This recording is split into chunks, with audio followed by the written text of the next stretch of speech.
This isn't a game show.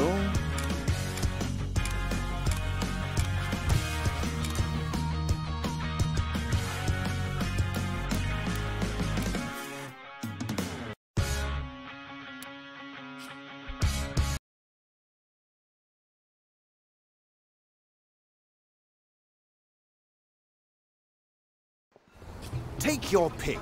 Who do you want to be?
Of anguish here.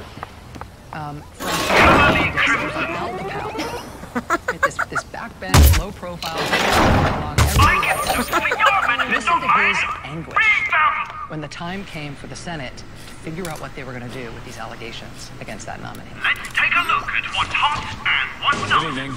Clarence Thomas swears he's not guilty. His accuser is standing by her charge, and tonight, the United States Senate decided to delay a vote on his Supreme Court appointment to try to resolve what has become a superheated Washington controversy. The specific issue is sexual harassment, but it goes well beyond that. NBC's Andrea Mitchell is on Capitol Hill now. Andrea?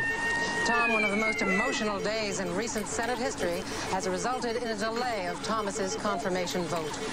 With his confirmation slipping away, Thomas authorized his chief sponsor to agree to a delay so that he could try to clear his name. I act as a spokesman again with great pain and great anger at an injustice which is being perpetrated on him. And I ask for a delay. Danforth was bowing to the inevitable. Some of Thomas's supporters in both parties were wavering. They were under heavy pressure from angry women. Senator Danforth took the floor and suggested a delay, said that Judge Thomas wanted to have his name cleared. I think the delay is a good idea. Key Democratic supporters also wanted more time to check the facts. If I do not have the opportunity to do that, then this senator would regrettably be in a position that he would vote against the nomination of Judge Clarence Thomas. The people have the right to know, Mr. President. The people have the right to know. The people have the right to know. That was Al the Pal. That was Alan Dixon. And the Clarence Thomas hearings were reopened.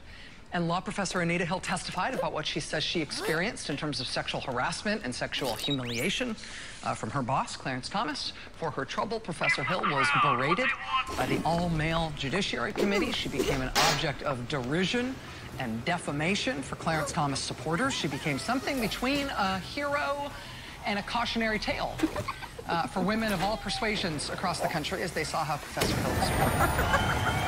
But Hill's testimony put Senator Alan Dixon, Democrat of Illinois, in a little bit of a personal pickle because he had made that personal promise to the Republican president, George Bush, before Anita Hill ever came forward with this accusation. He had promised that he would vote yes on Thomas before he ever heard of any of these allegations from her. What would he do now that he had heard what she had to say? Professor Hill's testimony was moving and credible. Judge Thomas's denial was forceful and equally credible. So what should the Senate do? What should the Senate do? Senator Alan Dixon decided that what the Senate should do is confirm Clarence Thomas to the Supreme Court. Thomas, of course, did get confirmed by a very narrow vote. It was only 52 to 48. That was generally along party lines, but not entirely. Alan Dixon, Al the Pal, was one of the Senate Democrats who voted yes on Clarence Thomas. And then after casting that yes vote, he had to go home to Illinois. Now, at this point in his career, Alan Dixon had won 29 consecutive elections. 29 in a row. Starting with the first one he ever ran in at age 21. He had never lost an election. When he won his U.S. Senate seat in the first place, he won it in a walk by nearly 15 points. When he got reelected 6 years later in 1986, he won by 31 points.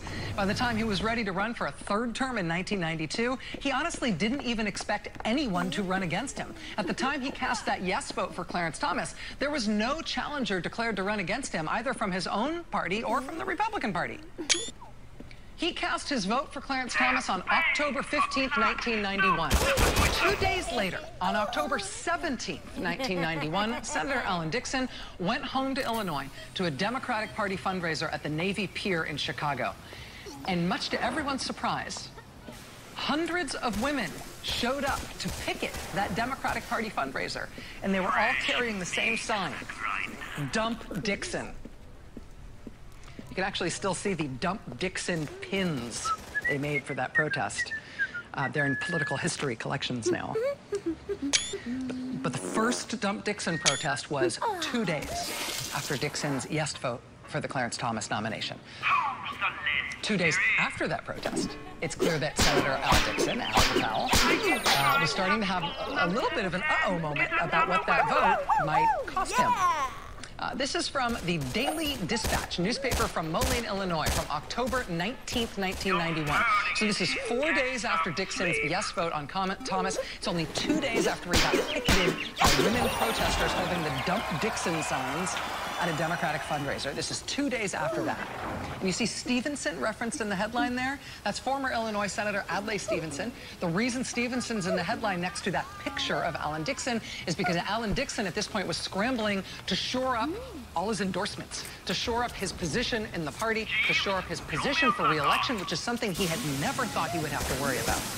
The lead of the article is about him lining up support, both personally and specifically for his Clarence Thomas vote, from former Senator Adlai Stevenson. It also shows him getting the explicit endorsement for his re-election from Illinois' other U.S. Senator, the liberal Paul Simon, who importantly had voted against Clarence Thomas. Al Dixon would quickly go on to line up basically every other endorsement in Democratic Party politics, including from Richard Daley, the all-powerful mayor of Chicago. I mean, ostensibly, Dixon at this point is a completely bulletproof candidate. He's got the entire Democratic Party apparatus lined up behind him. Doesn't have an enemy in the world. He's never lost an election. His whole political career has been based on the fact that everybody likes him, and seemingly everybody does. He has a track record of delivering for his state. He's sitting on $2 million in campaign funds for that re-election race that year. For a race like that, that was a fortune. Nobody thought he'd even need to tap it. But you can tell. 4 days, less than a week after that yes vote on Clarence Thomas, you could tell. He could sense something out there rumbling that was not going to be good for him.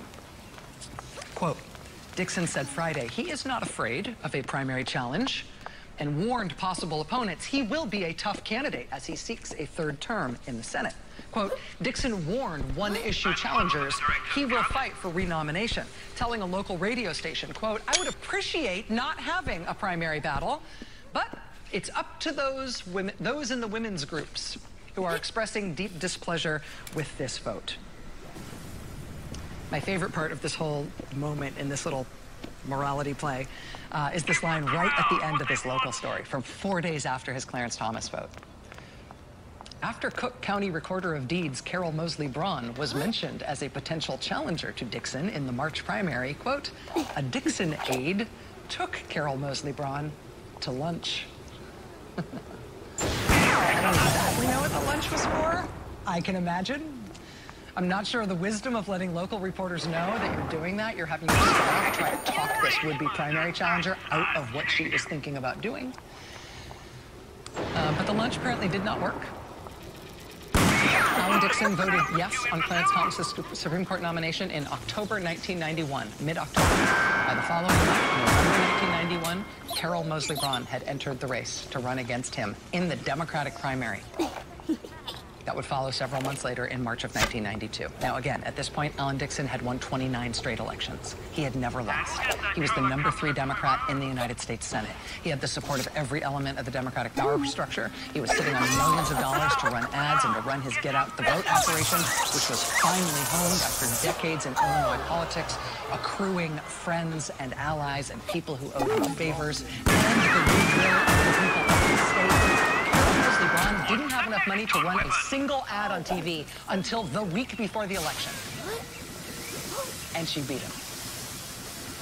She beat him by kind of a lot. She beat him by like 50,000 votes. And then that November, she went on to win that U.S. Senate seat by a big fat 10-point margin. And that is how Carol Mosley Braun became the first African-American woman ever elected to the United States Senate. Carol Mosley Braun becomes a one-of-a-kind in the U.S. Senate. Earlier night, she gave her victory speech in Chicago. Here's part of it.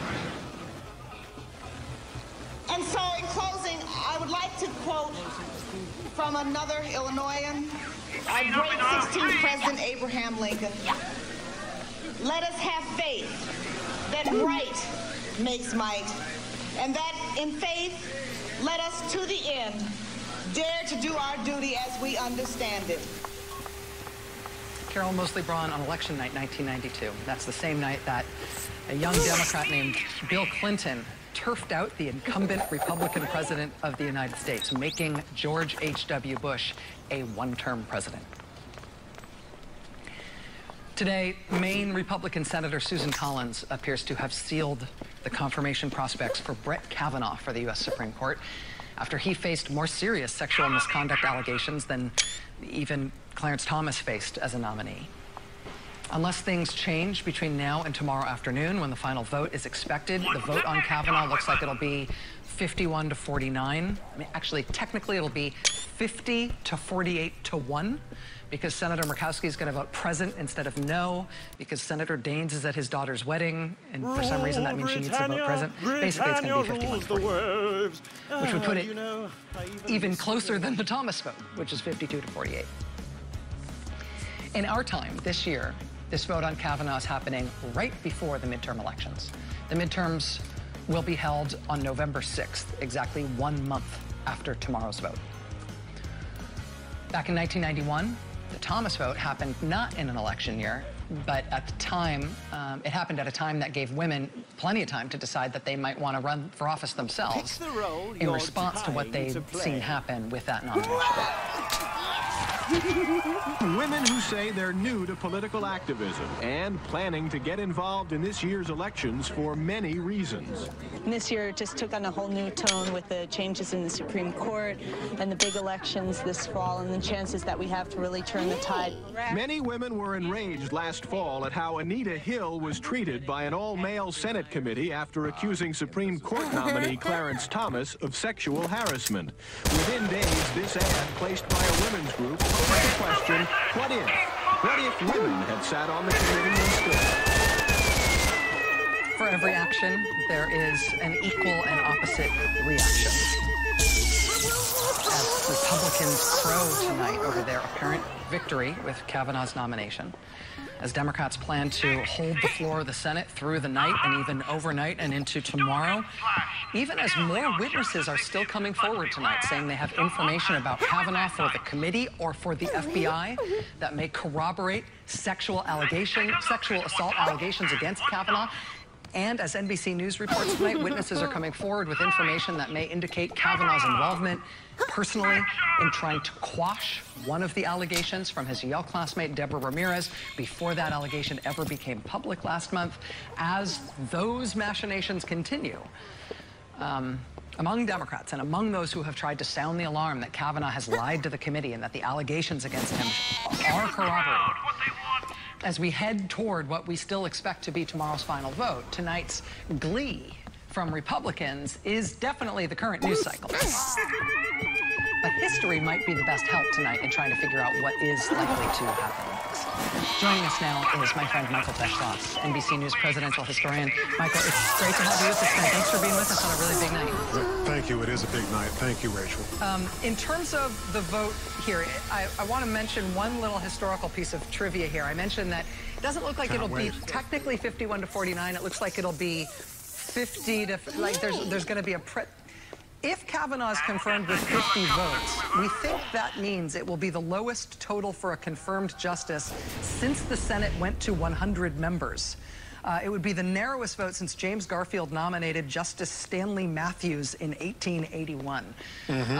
So, I mean, that's trivia in terms of the numbers here, but how do you see this as a historian in terms of the context of other very controversial nominations? Well, it isn't trivia because it does show how, how close this is and how little real support, little enthusiasm there is for Kavanaugh. And, I think this is by far the most controversial nomination in modern times. We always thought in recent years that would be true of Clarence Thomas, but take a look at what Thomas said. You remember he was saying that this is a high-tech lynching. He was quite indignant. That was nothing like Kavanaugh's rant when he came back to testify and was talking about the system being changed to search and destroy and saying that this was politics, revenge on behalf of the Clintons. That was much more angry, much more lack of judicial temperament, a lot more partisan. Compare it to Clarence Thomas in terms of the relationship with the president who selected him. Clarence Thomas had, a courtly relationship with George H.W. Bush, but Kavanaugh has been spending weeks at the White House, weeks closeted with Donald Trump's people trying to get this nomination through, and he goes to a court in a situation in which he's going to be very indebted to Donald Trump. And one other thing, Rachel, there's no law that says that members of the Supreme Court have to be independent, or they have to be nonpartisan, or they have to show judicial temperament. The fact that Kavanaugh is now being sent, presumably, to the Supreme Court with all these things as they are, as we've seen the last couple of weeks, that could suggest that the court is going to go in a very different direction. If the court does go in a very different direction, if Kavanaugh does behave on the court in the way that he seemed to be threatening in that angry statement last week, where he's talking about what goes around comes around, inveighing against Democratic senators and the left and the Clintons, and that sort of statements that you correctly say are very different even than what Clarence Thomas was criticized with in terms of the anger in his statement.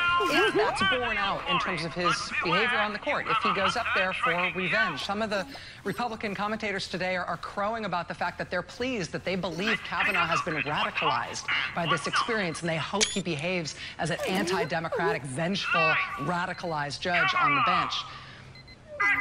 What should we look to in history in terms of understanding how the public may view the court in that context? Because it's still our Supreme Court, even if it does change with his elevation. Yeah, the court loses respect for itself. It loses legitimacy. You know, oftentimes that happens when the court comes up with a ruling like Plessy versus Ferguson, saying that you can have separate and equal and, you know, segregation in American life is fine. And you know, the other thing that I think lowers respect for the court, Rachel, is the fact that Kavanaugh goes to the court with much more serious allegations against him than was the case with Clarence Thomas. And this is not in 1991. This is in the age of the Me Too movement. So in this age, given people's sensitivity and how hurt and angry people feel about the kind of behavior that was described during these hearings, this is a much bigger statement by the Senate to the rest of the country. And I think it could actually radicalize a lot of voters who will say, I'm frustrated by what's happening in the Supreme Court. This is a backlash against the social progress that's been made since the 1950s, and therefore those voters may well say, you know, you were talking about 1992. This could be an avalanche compared to that. They may say, this is going to make me quadruple my efforts to elect a new president in 2020 and elect a new Congress a month from now. Michael Beschloss, NBC News presidential historian, the man I most wanted to talk to on this subject all day today. You can tell when you're living history because it makes you want to talk to Michael Beschloss. Thank you so much, Rachel. Sir. Appreciate you being here. All right. One of the senators who ran for the Senate as a result of the Clarence Thomas nomination, who has now ended up in the middle of this fight herself. She joins us next. Elections have consequences. When we break news, we begin this morning with some breaking news. We're merely breaking the surface of the story. Jaw-dropping breaking news with Paul Manafort flipped in Mueller's investigation. And the only way to uncover the whole story, the road to recovery will be a long one for folks here in North Carolina, is to dig deeper than anyone else. Overall, 11 new faces in the Senate, including 4 women, 2 from California, Barbara Boxer and Dianne Feinstein. Patty Murray won in Washington. Illinois' Carol Moseley Brown became the Senate's first black woman. And I think that we are going to continue to see the policies that are passed here reflect America much better as we diversify our Congress and Senate. That's what they called the Year of the Woman, 1992. Women all over the country so moved by what they'd seen during the Anita Hill Clarence Thomas hearings in the fall of 1991 that they took the next chance they had to run for office themselves to try to reshape Congress. Part of the reason the number of women in the U.S. Senate tripled that year is because of Senator Patty Murray of Washington. She won election to the Senate for the first time that year, replacing in the Senate a Democrat named Brock Adams, who'd been accused of sexual assault by multiple women. What's the next hot weapon? I was just a mom at home in 1991. I was a state senator, but really not interested in what was happening here at all. My interest came because I watched the Clarence Thomas Hill hearings, and I watched how a woman shared a very difficult story with an all-male panel of the Judiciary Committee at the time. And she was disbelieved, she was swept aside, and I was angry. And I went to a gathering that night, and I told some of my friends back in 1991, the night of the hearing, I'm going to have to run for the U.S. Senate because I need to be inside that to speak up for these women. That's what motivated me to run. That was Senator Patty Murray speaking today. The vote on Brett Kavanaugh is tomorrow. Election Day is 1 month from tomorrow. Joining us now is Senator Murray of Washington. She ran and won her seat in 1992. Senator Murray, it's nice to have you with us tonight. I know this is a big night in the Senate. Thank you for being here. Thank you so much. I haven't had a chance to talk with you during the course of this nomination. We're now at the very home stretch. I just want to get your overall reaction to what this experience has been like for you and what you think this experience has been like for the country, what the consequences are here. I'm reliving 1991, where we are watching a woman come forward with a courageous story to do her civic duty, to let us know something about the man that may become a Supreme Court justice, and feeling it's so important we know about what happened to her. And a very powerful group of people on the other side who this time listened a little more respectfully, but at the end of the day said, go away, don't worry, go back to your little house, you'll be fine. We are going to put this man on the court. So the deja vu in me is saying, more people are listening to you, we respect you. There are women on the court on the Democratic side this time listening to you. But I think the result will be the same, that women will listen to this as I did back in 1991 and realize that elections matter, who is in charge matters, and that today, in this year, in 2018, the year of the Me Too movement, we are not going to sit at home and be quiet and just let it happen. We're not going back to our houses. We're not going to not tell our stories. We are going to tell our stories. We will be believed, and we will make this country in a place that we are proud of. Are you pleased with the way that your party, the Democratic Party, fought for this nomination? Obviously, this was a very closely fought nomination. Senator Manchin crossed over, appears to be a yes vote tomorrow, as well as a yes vote for cloture today. Other than that, all Democrats held together against this nomination. There was a very fierce fight in the Judiciary Committee every step of the way over this nomination. Democrats, I think, went as hard as they could against this nomination. It does not seem to have been successful in the end. Are there other things that you think Democrats could have done or should have done better? Was this a winnable fight? Well, it's hard to win when you're not in the majority, and that's why elections matter. I will tell you what was so inspiring to me is my daughter was 8 years old with me back in 1991 watching Clarence Thomas and Anita Hill hearings, and today she's a mother with 2 young daughters, and she sent me a text during the first hearings and said to me, Mom, look at the Democratic side. Unlike when you and I were watching it many years ago, I can turn to my young daughters and say there are women on the Democratic side. There are diverse voices. They are listening and they are fighting. Don't ever think we haven't made progress. And I keep that in my heart. When I think about the Democratic Party and its efforts, honestly, to capitalize on this fight and the frustration that people feel who were against Kavanaugh and people who thought that the Democratic fight might succeed, and now today they've realized that it hasn't. I do wonder about Senator Manchin. I know that he is a beloved colleague for both Republican and Democratic senators. I know that he is a friend to a lot of senators as well as being a colleague. Him crossing over and deciding to vote for Judge Kavanaugh, I have to ask if that was the subject of a lot of inter-party discussion, if he was lobbied hard, if this is going to be an issue in terms of support for his re-election effort in West Virginia, how that proceeds, because the Democratic Party can't say as a unit, as a unified force, we were all opposed to this. Well, I have to tell you that each senator has to make their own decision, and we certainly understand that in our caucus. But I can tell you how I feel, which is that this motivates me more than ever to get out and help some of our great candidates who are running, the courageous candidates like Heidi Heitkamp, who this was not an easy vote for, but did the right thing in her heart, and I think that sells most of all.